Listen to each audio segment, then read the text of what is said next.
Sveiciens pavasarī, sveiciens jaunajā dzīves pulsā. Šis ir tas laiks, kad gaisā virmo unikālā pavasara smarža, kuru ne ar ko citu nevaram sajaukt. Tā dod enerģiju un piepilda ar iedvesmu.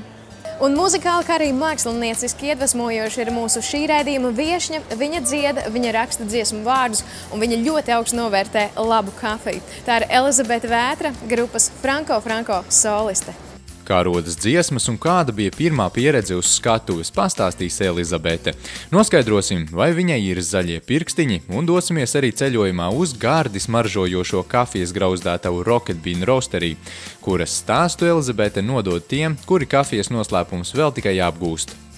Savukārt 3 tēlu sadaļā stiliste Gita Šildere meklēs gan Elizabetes skatuves tērpu, gan atklās, kādas krāsas aktuāls šajā pavasara sezonā. Paliec kopā ar mums! Grupu solisti parasti ir pirmie, kurus pamanām koncertā, un kaut kādā veidā grupu solisti ir arī grupas seja, jeb frontmeni. Un šoreiz pie mums ciemos ir grupas Franko Franko seja, Elizabete Vētra, bet tā kā mūsu ceļi ir jau iepriekš krustojušies tieši muzikālajā jomā, tad šoreiz stāsts negluži par grupu, šoreiz stāsts tieši par tevi, Elizabete. Saki, kas bija tas pirmais brīdis, kad tu saprati, ka tava vieta ir uz skatuves? Manuprāt, tas svarīgākais šī darbības uzsākšana man lika ļoti pārkāpt sevi, jo pirms es tikai sāku to darīt, man bija ļoti kautrīga. Man ļoti bija vēl publiski uzstāties, kaut vai kādu dzejoli skolā lasīt. Tāpēc tas bija tāds pirmais mirklis tā kā saņemties un tomēr plašākai publikai uzstāties. Un līdz ko es to pārvarēju, es saprotu, ka jā, man ir jābūt uz skatuves, man tas ir vienkārši jādara. Es nezinu, kā to var aprakstīt, vienkārši tā ir tā sajūta, ka tu zini, ka tu saproti, ka tu esi iekšā tajā ūdenī, un tu esi tās zivs, kas ļoti labi var iepeldēties skatuvē. Tieši tā, un tur nevar citādāk vairāk. Uz skatuves tu izpildīji savas dziesmas, tu radi arī burvīgus dziesmu vārdus. Kas ir tava iedvesma?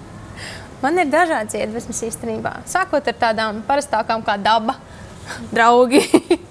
Bet, mīlestība droši vien arī. Protams, kur tad nesoli vairāk bez mīlestības, bet citi īstenībā arī citi mākslinieki, citi mūziķi, kāda laba grāmata, kāds poetisks dzejolis, bet tiešām ar tādu labu dziesmu vienmēr kāda aizmetne labai dziesmai var atrast, inspirējoties no citiem mūziķiem un viņu albumiem un viņu devumu šai pasaulē. Tu esi lielisks piemērs tam, ka gal galā laba mūzika sajiet kopā arī ar gardu kafiju, jo tu esi kafijas grauzdētavas Rocket Bean Roasterī vēstnese. Kas tavuprāt tad ir īsumā tāds labas kafijas noslēpums? Labas kafijas noslēpums. Pirmkārt jau laikam mīlestība pret kafiju kā tādu, kā par to enerģizējošo dzērienu. Un, tev taisnība, radošā industrija bez tā vienkārši nevar. Bet ja esam tādi detalizētāki, tad jāsaka, ka vispirms, protams, ir kvalitīva kafija, labs ūdens un kārtīgas dzirneviņas. Un tad, ja ir šie 3 komponenti, tu vari jebkurā vietā, jebkurā laikā uztaisīt fantastisku kafiju un uzmundrināt sevi. Super. Es ceru, ka arī šodien kaut ko par labu kafiju mēs uzzināsim. Es domāju, tas pavisam ir neapšaubām. Mūsu raidījuma gaitā mēs arī veidojam 3 tēlus, ja precīzāk to dara stiliste Gita Šildere. Un tā kā mūziķim uz skatuves viens no svarīgākajiem, tā teikt, instrumentiem savu tēlu iznešanai ir apģērbs, varbūt mēs varam uzticēt Gitai sameklēt arī kādu skatuves tērpu. Es, godīgi sakot, ļoti gaidu šo mirkli, jo man gribas zināt, kā citam cilvēkam liekas, kā man ir jāizskatās uz skatuves vai ikdienā. Kā tev pašai liekas, kas skatuves tērpam ir tas svarīgākais, lai tu justos ērti un lai tu justos labi uz skatuves? Man patīk lēkāt. Es teikšu ērts, varbūt nedaudz pat blandošs. Arī īstenībā pieskaņots kā kuram pasākumam. Man ļoti patīk katru koncertu uzvilkt kaut ko citu. Tā kā jā, ja viņi atradīsies kāda ideja, es būšu šeit atvērta. Skatīsimies, kā ies Gitai ar 3 tēliem. Mēs arī turpināsim Tirdzniecības centra Violet veikalos, un es domāju, ka mēs varētu sākt ar kāda blociņa meklējumiem, jo gal galā, kur gan mēs citur varētu pierakstīt radošās idejas. Tādēļ dosimies. Rakstnieki, žurnālisti un arī dziesmu vārdu autori, kas viņiem visiem kopīgs, pierakstu grāmatiņu un pildspalva, lai parocīgi varētu idejas piefiksēt un tās nepazustu. Vai tev vienmēr līdzi ir piezīme blociņš, kur sarakstīt jaunu dziesmu vārdus? Godīgi sakot, nevienmēr. Un tad sākās tā problēma, tad, kad man to nav. tieši tad ienāk kāda ideja prātā. Un tad man jāskrien tuvākajā grāmatnīcā. Un tā tie daudzie blociņi rodās man mājās. Man tiešām ir vesels plaukts tikai blociņiem, jo es runāju, piemēram, šodien es eju pa Vallatu. Un man ienāk prātā dziesmas vārdi vai varbūt kaut kāds inspirations. Un tad es skrienu un nopērku jaunu. Tad uz salvetēm tu neraksti, kā es zinu, ka J.K. Rowling ir rakstījis, man liekas, uz salvetēm. Es arī to pašu dzirdēju, jā. Nē, tā es nepiekopu, nē. Mums ir blociņi. Fantastiski. Jā, ļoti labi. Kad vārdi un domu graudi savirknējušies lapās, tie atkal atgriežas grāmatnīcas plauktos. Aplis ir pabeigts, jo tad grāmatas var iedvesmot jau nākamos māksliniekus. No citiem māksliniekiem var iedvesmoties, kā ar grāmatām, vai no grāmatām arī kādreiz sanāk iedvesmoties? Jā, es teikšu 50/50. 50% iedvesmas, 50% atkopšanās. Jo dažreiz sanāk pēc kādiem koncertiem, kad ir tāda ir bijusi iztukšošanās un vispār, ka dzīvē vajag to vispār iedvesmu, tad jā, grāmatas noteikti ir tā. Dzīves spēku. Tieši tā. Tad un grāmatas, jā. Šī, es saprotu, ir tā, kas ir tev tuvāka? Šobrīd. Jūs zini, kā ir ar šo grāmatu? Ikreiz, es viņu lasu 3 gadus jau iespējams, varbūt mazāk, varbūt ilgāk, bet vienmēr, lai kādā dzīves situācijā es tajā brīdī būtu, kā es atšķiru un kā es palasu, tas ir tieši tas, ko man vajag tajā brīdī, un tad uzreiz liekas tāds, es nezinu, vai tā ir zīme no kosmosa vai kā, bet šī grāmata tiešām palīdz, tiešām nodara. Atšķiram, kur ir īstā vieta. Mežonīga pacietība. To es novēlu. I sevi tev. Jā.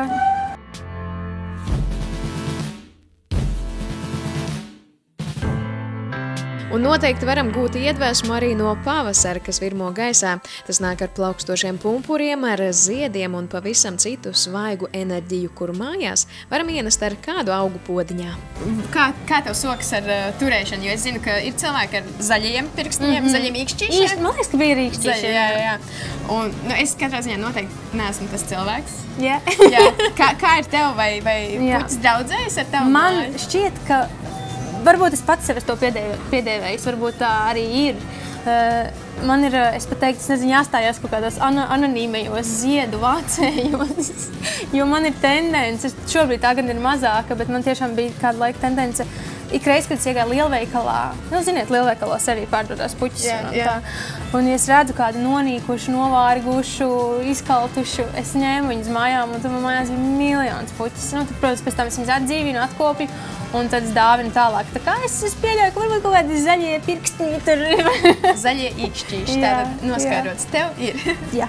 Šajā ziedu veikalā Elizabete pavisam noteikti vēl atgriezīsies, un ne tikai tādai, lai palīdzētu kādam vientuļam podiņaugam. Bet bez ziediem, bez mūzikas, Elizabetes dzīvē ir vēl kāda aizraušanās. Kafijas stāsta izstāstīšana tiem, kas ar to vēl nav iepazinušies. Labdien! Smaržo pēc kafijas. Jā, es tādiem labumiem. Kafija, brokastis, tas tomēr ir vesels rituāls. Kā ir ar tevi? Tu no rītiem baudi kafijas krūzi? Jā. Es vispār kategoriski atsakos līdz ārā no gultas. Ja mājās nav kafijas, tad labāk vienkārši nogulēt visu dienu.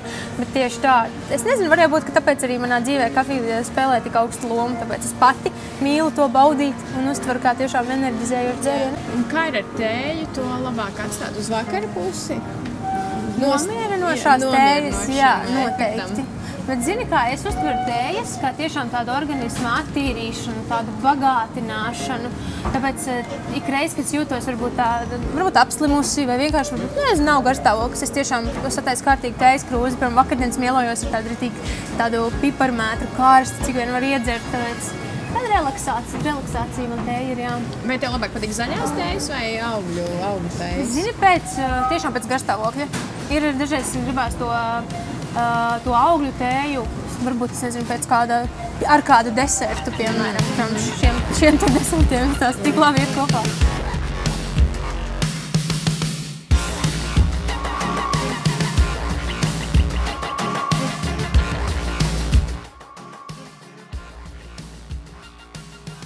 Ja kafija mūziķim noder agrajiem rītiem un vēlajām darbīgajām nakts stundām, tēja savukārt nomierinās pēc garas koncerta nedēļas, tad noteikti jāatrod arī īstā pagatavošanas metode, kā arī sava īstā krūzīte.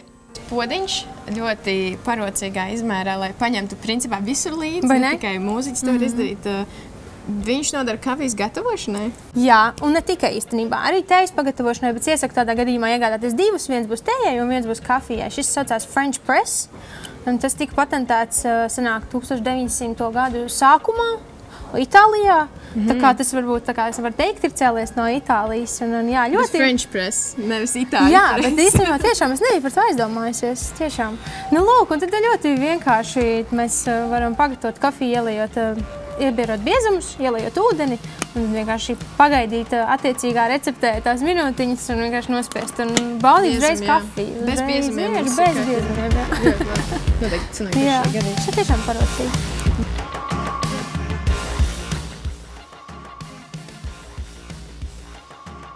Un galā, ja tas ir tāds kārtīgs kafijas rituāls, tad neiztikt bez savas mīļākās krūzītes. O, jā, tā ir. Tev mājās ir sava mīļākā Man ir krūzīte? ļoti daudz mīļāko krūzīšu.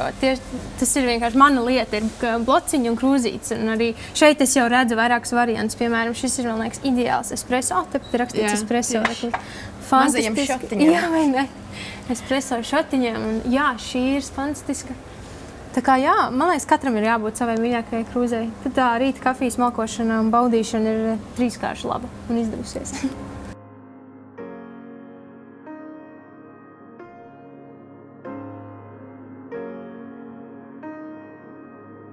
Es domāju, ka tagad ir laiks arī doties, paskatīties, kā tad top īsti garda kafija. Tādēļ mēs tagad dosimies uz kafijas grauzdātavu Rocket Bean Roastery, un tur arī paturpināsim nedaudz par iedvesmu. Savukārt stilista Gita turpinās šeit pat ar 3 tēlu sagatavošanu. Gita Šildere, vizāžiste un stiliste, starptautisku skaistumkopšanas konkursu laureāte. Grīma meistare mākslas filmās, televīzijas un modes šovos, savu zināšanas un prasmes ieguldījusi arī žurnālos Santa un Klubs. Ikdienā Gita vada make-up treniņus un seminārus par vizuālo tēlu, konsultē par imidža veidošanu, strādā ar individuālajiem klientiem, piedāvājot gardrobes revīziju un iepirkšanos kopā ar stilistu.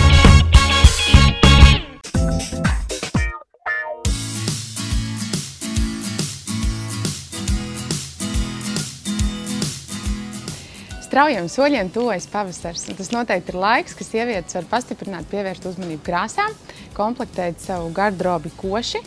Noteikti sezonas krāsas ir rozā, kas lieliski patiesībā kombinējās un šķaidās ar visām citām krāsām, piemēram, zilu zaļu. Sievietēm nevajag baidīties arī kombinēt pretkrāsas. Lūk, brīnišķīgs piemērs, kā rozā izskatās gan ar zaļu, gan ar zilu. Bailīgākām sievietēm ieteiktu izvēlēties varbūt vienu aktīvu krāsu, vienu košu krāsu un pievienot viņu, piemēram, bomberu stila jakai vai žaketē, kas ir aiba, kopā ar vienkrāsainu tonu. Arī lielisks veids, kā izcelties šajā pavasarī. Noteikti ar Elizabeti mīlu krāsu, tāpēc tā būs tā lieta, ko es arī piedāvāšu viņai. Ja par krāsām, tad par krāsām. Mīļās dāmas, tām, kurām ir bail no košām krāsām apģērbā, noteikti alternatīva ir kāds aksesuārs. Lakats, principā, ne tikai kalpo kā tāds siltuma pastiprinātājs, arī kā aksesuārs. Lielisks veids, kā kombinēt ar vienkrāsainu apģērbu, iekļaujot šos spilgtos toņus, lai būtu tas pavasara svaigums. Bet, kas ir lakats, mēs arī varam izmantot dažādos citos veidos, piemēram, kā jostu, apvīt ap biksēm. Ir arī variants, ka mēs paņemam košu somu, apliekam lakatiņu ap šo te somu un apģērbs mums var būt vienkrāsains, bet noteikti tas būs spilgts akcents pavasarim un gribēsies vairāk smaidīt un priecāties par šo te gaidāmo skaisto laiku.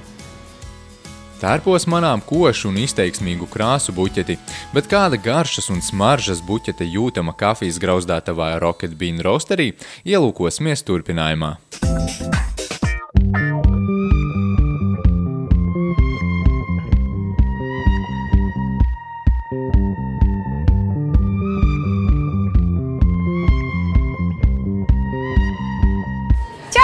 Mēs šobrīd atrodamies Rīgā, Mierielā, Rocket Bean grauzdētavā, un tad šī ir mana foršā darba vieta. Kā jūs redzat, daudzi bauda kafiju, jo jā, šī ir kafijas grauzdētava.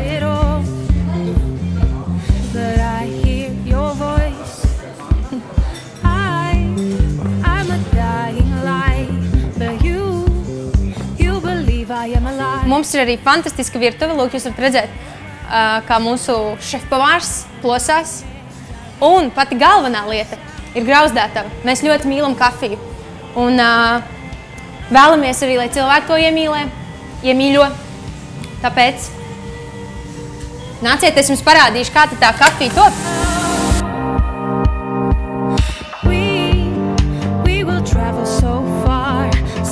Tas ir rūpīgi atlasīts, ar rokām novāktas kafijas pupiņas, braukuši no dažādām zemēm, kā Tanzānija, Kenija, Etiopija, Kolumbija.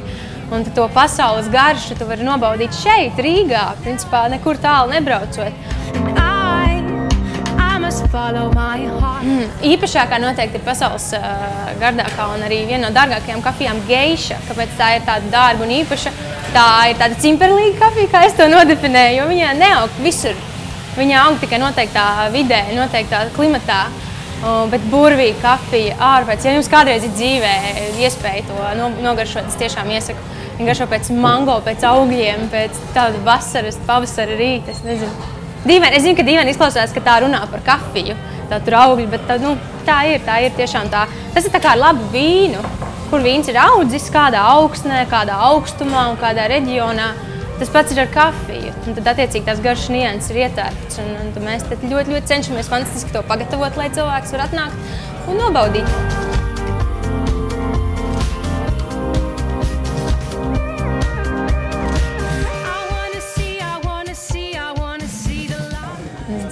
Es dziedāju, un man jau likās, ka galīgi garām. Un tiešām, tā, ka tu vienkārši saki šādi, vienkārši dziedi, kaut ko savilcies.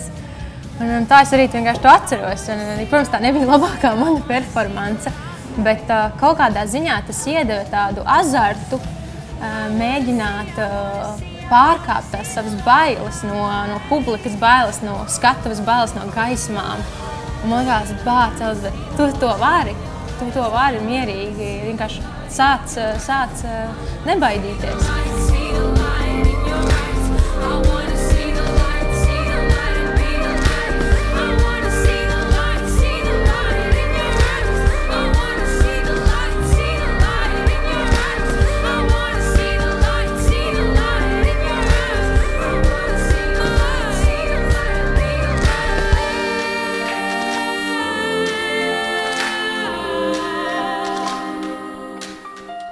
Un Valmierā bija vokālistu konkurss, un mēs gatavojāmies ar manu vokālo pedagoģi, kas bija tajā laikā, mana pirmā vokālā pedagoģi.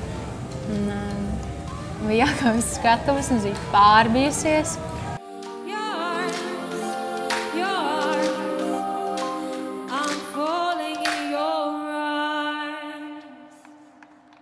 Kā tu jūties uz skatuves, kas ir tās emocijas, kas tevi pārņem?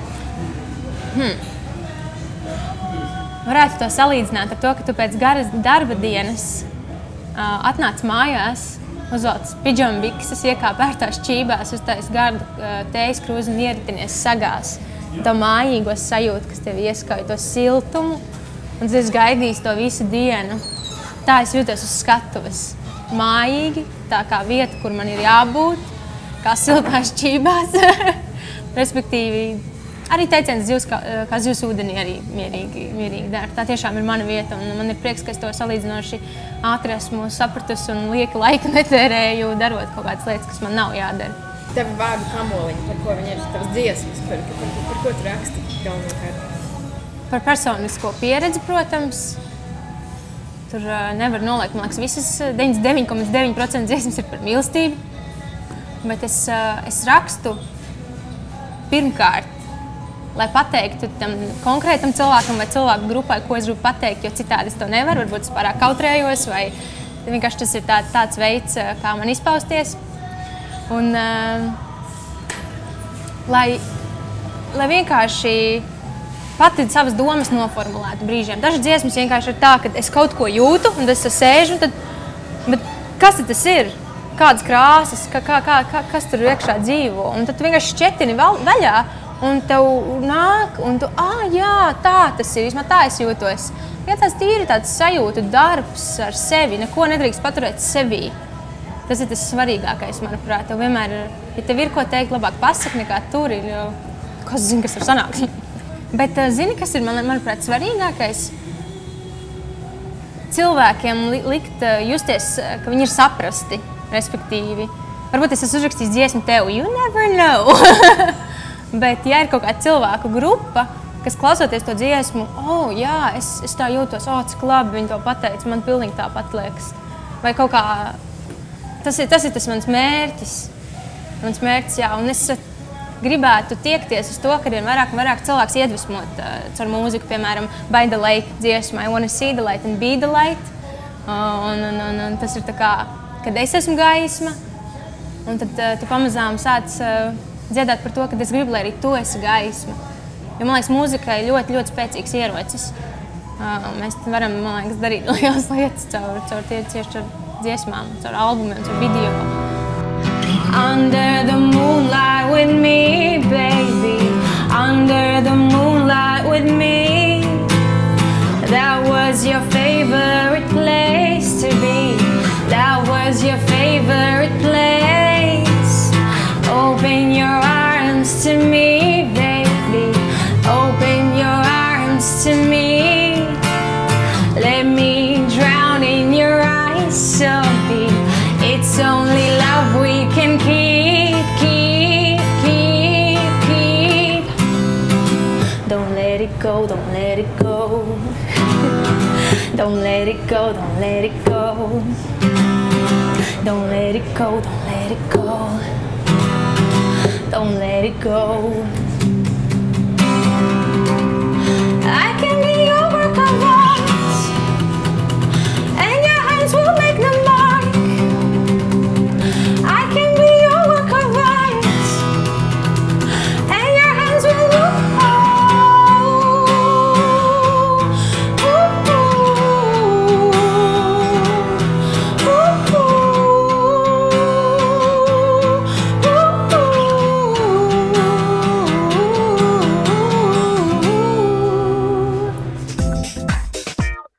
Esam atpakaļ Tirzniecības centrā Valeta un laiks skatīties, kas tad sagatavots 3 tēliem. Gita, kā tev ar to veicās? Mums veicās ļoti labi. Būs noteikti pavasarīgas tendences, būs arī skatuves tērpi. Būs lieliski un interesanti. Forši, tad ķeramies klāt. Sveika, Elzbete. Čau. Vispirms vēlos sveikt tevi un tavu grupu ar lieliskiem panākumiem Supernovā. Paldies, paldies. Bet nesāksim šo dienu ar skatuves tērpiem, bet ar ikdienas tērpu. Viegls, pavasarīgs, gaisīgs, tādas urbānās vides dāmai, es domāju, ļoti piemērots. Manuprāt, lielisks tieši tev. Šeit ir daudz tendenci, sākot ar spīdīgo audumu, kas vēl joprojām aktuāls arī šajā vasarā un pavasarī. Arī puķu raksts un šīs te bomberu stila jaciņa. Es gribu papildināt visu vēl ar foršām saulesbrillēm, kas arī šajā sezonā ļoti aktuāli rāmīši apdarināt ar dažādām aplikācijām. Lieliski izskatās, bet pastāst, kā tu pati jūties šajā tēlā? Es pārsteidzoši jūtos fantastiski, jo ziemas periodā un rudens periodā man sanāk kaut kā vairāk ģērbties tumšās nokrāsās. Un, tu esi priecīga? Es esmu priecīga par to, ka tas tiešām jāmet pie malas un nevajag sākt pakāpeniski, bet to droši var darīt uzreiz ar visu apģērbu. Tāpēc jā, man ļoti patīk šīs puķītes un viss tā. Jau, man prieks.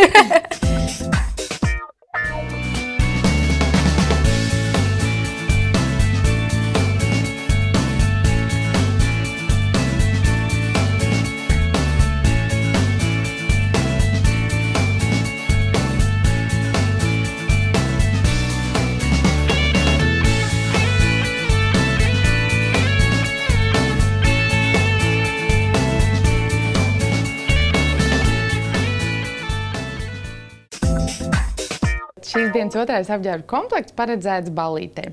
Varbūt patiesībā nedaudz agresīvs, jo ir šis te ādas elements kopā ar sarkano krāsu, bet visu padara nedaudz romantiskāku šis te gofrējams kleitas lejasdaļā.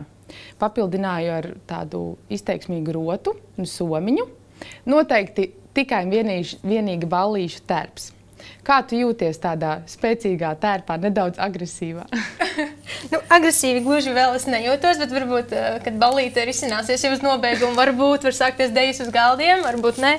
Bet šis tērps patiesībā Man ļoti patīk, kā tu minēji, ādas elementi, tas agresīvais un mijās ar šo gofrējumu. Tāpēc gribētu pat garu tādu kleitu varbūt, bet tad uzreiz citu ballītu jāapmeklē. Tā kā, jā, man patīk. Paldies tev! Paldies tev!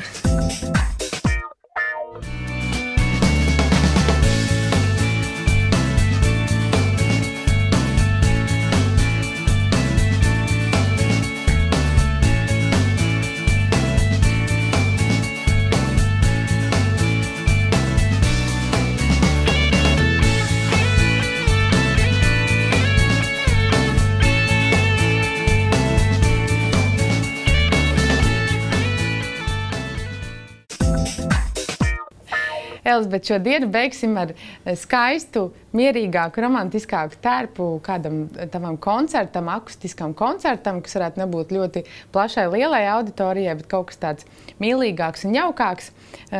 Mežģīns vēl joprojām ir topā, šī te vīna krāsa iet visu caur tavam apģērbam, gan apavos, gan kleitā, gan auskaros, manuprāt, ļoti harmoniski, bet tāpat laikā diezgan spilgti un pamanāmi. Kā tu pati jūties? Šis ir viennozīmīgi ērtākais tērps šodien. Man ļoti patīk mīkstā tekstūra auduma. Tas liek uzreiz justies ļoti mājīgi, kā tāds apmīļo. Tāpēc es domāju, uzstāties šajā tērpā būtu jebkurā vietā es to varētu darīt, jo es justos lērti un labi, kas ir vissvarīgākais uz skatuves. Tiešām justies tā kā tu. Arī kurpes man ļoti patīk, ļoti tā, stabilas. Tā kā koncertam burvīgi. Jā, man prieks.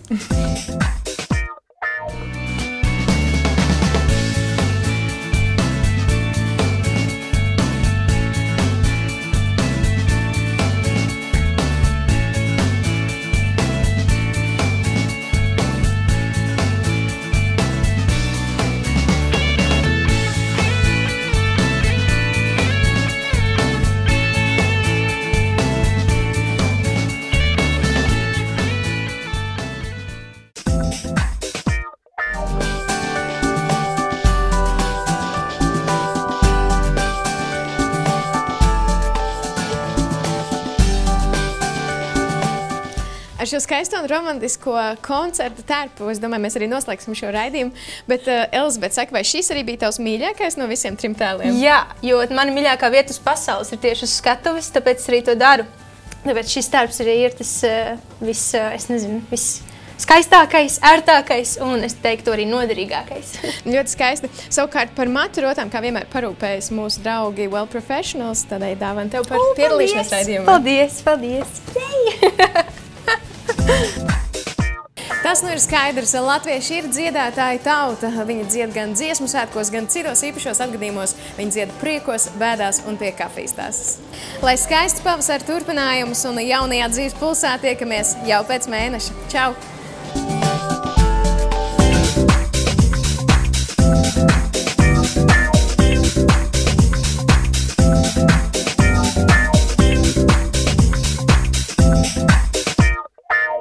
Raidījumu atbalsta Well Professionals.